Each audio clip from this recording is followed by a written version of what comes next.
This year's Heisman Race is one of the greatest stories I've ever seen, not only just in college football, but in all of sports. It's been a back and forth battle between Travis Hunter and his arch rival Ashton Jeanty, and you definitely can't count out other players like Cam Ward or Dillon Gabriel, but it's no secret that the hype has been all around Travis Hunter, the two-way star for Colorado, and Ashton Jeanty, the MVP, record-breaking Group 5 running back from Boise State, who is chasing Barry Sanders' all-time single-season rushing record. A record that hasn't been touched in 37 years. Which leads me into the topic of this video. Because Ashton Jeanty might have a Cinderella story, but he is chasing a record, something that someone has already done. Just like many other running backs before him, but no one has even come close. There was Melvin Gordon in 2014 and Kevin Smith in 2007, and can we not forget Derrick Henry's monster year in 2015? I mean, that guy was a beast. But no one has come as close to breaking Barry Sanders' record than Ashton Jeanty.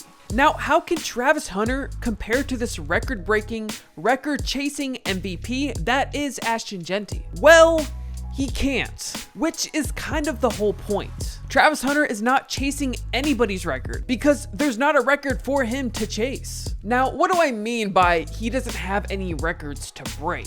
See, Travis Hunter is what I would call a unicorn. He is such an outstanding player that he hasn't been put on one side of the field. And literally no one in college football is doing what Travis Hunter can do right now. As for Ashton Jeanty, we'll have a much easier time measuring his success since he's actually chasing a record. And I think a lot of his story, unfortunately, is riding on whether he actually beats Barry Sanders' single-season rushing record or not. And I wish I could say, let's compare stats. But you literally can't because they're two totally different kinds of players. One is a downhill running back that gets the ball like 30 times a game, and the other is a cornerback and receiver hybrid that gets 150 snaps a game. Two totally different players on two totally different teams. So if we can't compare stats because they're playing different positions, then how do we decide who can even win the Heisman? Well, I like to think that there's one important aspect to all of this that we can sometimes forget to consider. And it's just one 5-letter word: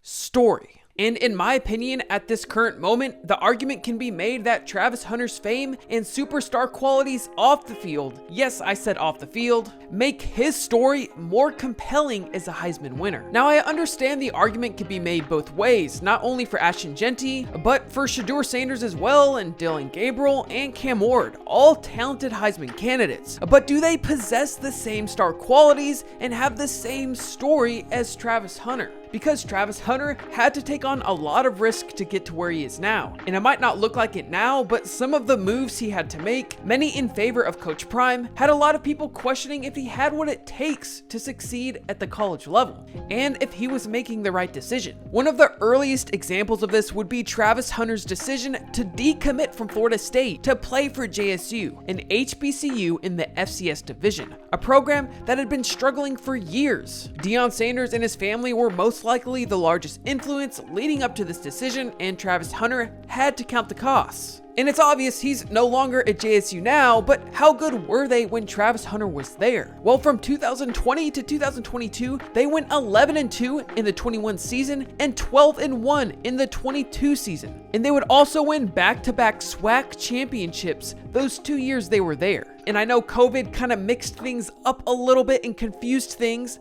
but when they had a full season ahead of them, they dominated. And keep in mind, this is right after JSU had a 4-8 season in 2019, a 5-5 season in 2018, and a 3-7 season in 2017. So JSU definitely needed some help. And this success is of course largely due to the influence Coach Prime had over other recruits deciding to play there, and his history of being a successful coach at the high school level, and before that becoming a Hall of Fame defensive back. But eventually, Coach Prime was ready to move on to bigger and better things, and he was going to bring his whole squad with him. That includes Travis Hunter. So after Coach Prime decided to become the head coach of Colorado, due to Karl Dorrell getting fired for starting the 2022 season 0-5, this would pave the way for Coach Prime to make the move to Colorado and Like I said, he was bringing his whole team with him. Yes, he was bringing his luggage, and it was Louis. And of course, you had the haters saying just because he was able to perform at the FCS level, Travis Hunter and Coach Prime included, that doesn't mean it's going to translate to a Power 5 school,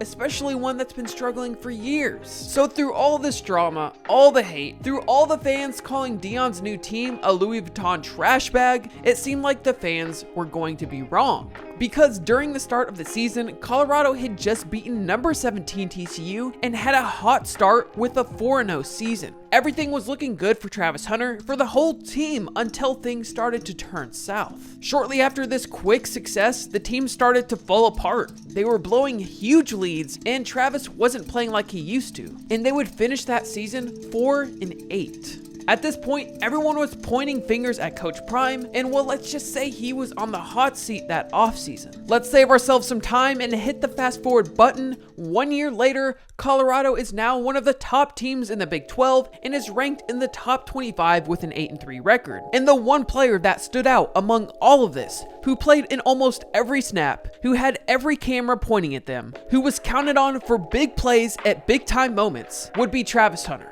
Now, I know it takes a whole team to win, but this turnaround and honestly Cinderella story could not have happened for Colorado if Travis Hunter wasn't on the team. Travis Hunter isn't just a great player, he's been playing cornerback and wide receiver throughout his whole college career at an elite level. He's been part of a program that went 4-8 and it turned to 8-3 in 1 year, and the season's not even over. This year, he has over 1,000 receiving yards, 10 touchdowns, and over 1,100 snaps as a two-way player. And again, it's not even about his stats, it's about the impact he's had as a player. And Travis Hunter definitely doesn't have a confidence issue. He stated that everything he's done up until this point has never been done before, and that when he gets drafted into the NFL, he plans to play both ways. I don't think that happens in the NFL, but if someone's gonna do it, it's Travis Hunter. Now, I will say, I think he's gonna split reps about 70-30 from defense to offense, but we'll see. So all of this information, this is what I call a compelling story. The story that overshadows other Heisman contenders. Is Ashton Jeanty an MVP running back? Yes. Has Shedeur Sanders been with Travis Hunter every step of the way?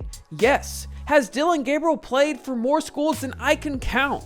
Yes, but no other story can match Travis's rise as the #1 Heisman contender. There's a reason he's on College Game Day. I mean, come on, how many college players that are playing will actually get a chance to do that? Now, the season is not over, and there's still a lot of time for Travis Hunter to continue to prove why he should be the #1 Heisman contender, but there's also enough time for him to have a few bad games and allow other players to rise in the Heisman rankings. But soon enough, within the next few games, I believe it's going to be a lot clearer who will win the Heisman, because the best players make big time plays in big time moments. Now with the college football playoffs coming up, I think we're going to see who's really the MVP, who's really the outstanding player, and who really is the #1 Heisman contender. Let me know, are you Team Travis or Team Ashton Jeanty? Or maybe there's someone else you think should win the Heisman? Comment down below your thoughts, and I'll see you in the next video.